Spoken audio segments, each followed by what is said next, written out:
Почитувани, добар ден. Гостин во денешното интервју на Радио Слободна Европа, лидерот на ДПА Мендух Тачи. Господине Тачи, тивки сте по изборите, им давате шанса на владачките партии да покажат како ќе владаат и имате ли вие стратегија за настап во овој парламентарен мандат? Прво, ние изгубивме изборите. Го признавме резултатот, иако имаше многу места каде пак беа наместени изборите. Второ, ова политичка тактика е да не се овозможува владата да има алиби од има и друг проблем.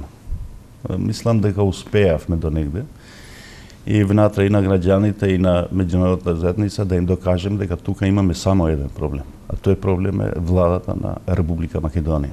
Опозицијата се однесува коректно. Трето, почнуваме да ги почитуваме процедурите. Без процедура нема демократија.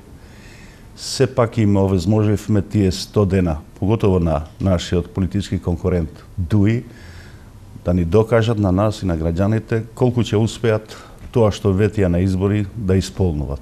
Тие 100 дена полека поминуват. И ако се работи за стара нова влада или за стар нов трик, знаете, оние не направија влада 2 месеци после избори, и ако тоа се рачуна како нивно владење, сепак ќе ги чекаме тие 100 дена и после ќе настапиме малку поактивно политички. Дали ова значи дека го изживеавте бојкотот како стил на однесување? Ќе бидете конструктивна опозиција? Па бевме и тогаш конструктивна опозиција.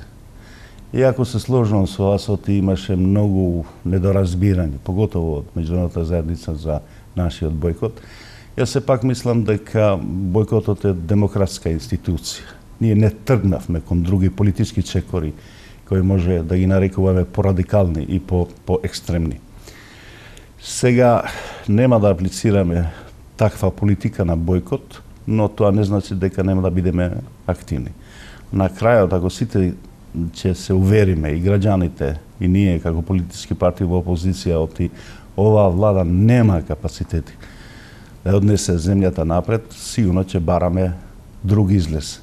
Пак демократски излез, тоа се предвремени избори, владата да се предаде, дека не може понатаму да оди вака. И вие бевте дел од тие кои што бараа предвремени избори. Меѓутоа, многу не се офајдивте од тоа. Чувствувате ли вие лично одговорност за тоа како лидер? Стварно носам одговорност.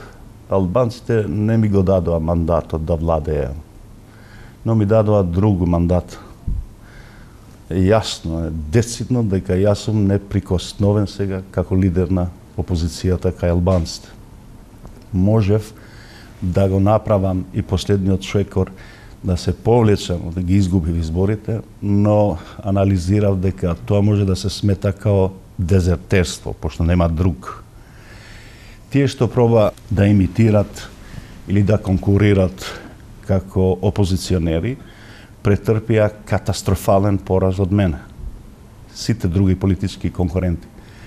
И затоа мислам дека не е добро за партијата, не е добро ни за албанците, не е добро ни за Македонија, јас сега да се повлекувам од политичката сцена.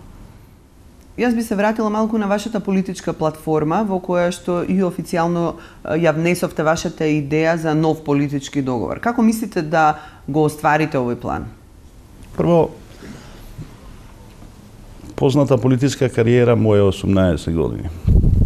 Никогаш не сум бил у планина, никогаш не сум употребил вон демократски методи да некоја платформа или некоја политичка цел да ја постигнувам.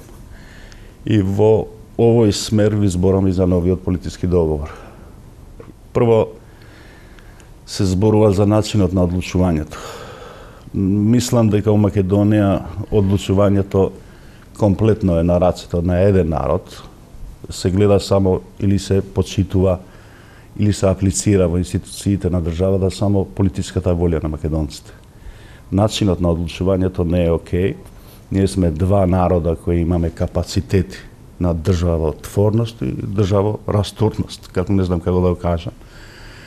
Начинот на одлучување во институциите треба да биде со фул консензус помеѓу овие два народа. И второ, се работи за буџетот. Мислам дека е ова малку попрактична работа и поразбирлива. Буџетот на државата се злоупотребува од страна на еден народ врз грбот на другиот народ. Да не ве досадувам. Уште ден денеска во сегменти на општество, како култура, образование и така натаму за албанците, од буџетот на државата се дели само 3%. Добро, ние и со рамковниот договор сме држава на етнички заедници. Како вие мислите да го направите сега албанскиот народ државотворен? Не. Тоа е фарс. Ако вие земате такси од мене и од таа такса ми враќате само 3% од тие пари, не може ја да ја доживеам таа држава како моја. Можам да бидем само мазохист, како господинот Ахмети. Ако у мојата култура се инвестира само 2% или 3%, или у моето образование, не зборувам со тешки фрази за полиција, безбедност, војска. Мислам дека без да доаѓаме до два основни начела, ние имаме облигации како народ кон оваа држава, треба да бидеме лојални, но нема лојалност без права. Кога велите консензуално функционирање на владата, вие не мислите дека таа така функционира? Не. Зошто? Мислам дека владата функционира консенсуален принцип од аспект на групи на интереси и непотички работи. Ако вие го сметате како голем интерес на албанците амнестијата што ВМРО му даде на ДУИ, јас тоа го сметам како целна група. Луѓе 5-6 или лидерот на таа партија која доби консензус. Ве молам, само мислам дека појасна ќе ни биде. Само распределбата на буџетот сега што се направи, ако се зема да се анализира, ќе видите оти тука нема никаков консензус, оти ДУИ има само фиктивни позиции или фолклорно-романтичка власт. Конкретна власт нема нигде. Се надевам дека ги слушнавте повиците за обединување кои што ги упатија и премиерот и председателот на државата. Гледате ли клима во државава да се случи такво нешто и како вие ќе придонесете да се случи тоа обединување околу прашањето за името особено? Не, напротив, тие повици ги разбирав како повици за покорност и послушност. Така збора и други луѓе. 90-те години збораа така и други луѓе. Ако стварно постои таа битка, ја верувам дека постои, да се зачува идентитетот и името. Таа битка не може да се добие со друг пат. Единствено таа битка има смисла директно кон патот кој што не води кон НАТО и кон Европска унија. И мислам дека може да се издейства некаква победа. Другите, не гледам друг пат. Зашто го залажуваме народот, ги залажуваме граѓаните дека ние ќе опстоиме? На што ќе опстоиме? Второ, повикувам на поголема чувствителност за компромис. Сите народи у Балканот ги направија огромните компромиси. Тие се горки, но мора да ги направи. Меѓутоа, вие изјавивте дека не ве засега многу прашањето за името. Како да го разбереме тоа? И јас не преферирам и политичко одлучување по референдум, каде ние албанците би гласале 99% да се промени вашето име. Не е тоа решение. Проблемот со името треба да го решат македонците. Тоа е нивен проблем.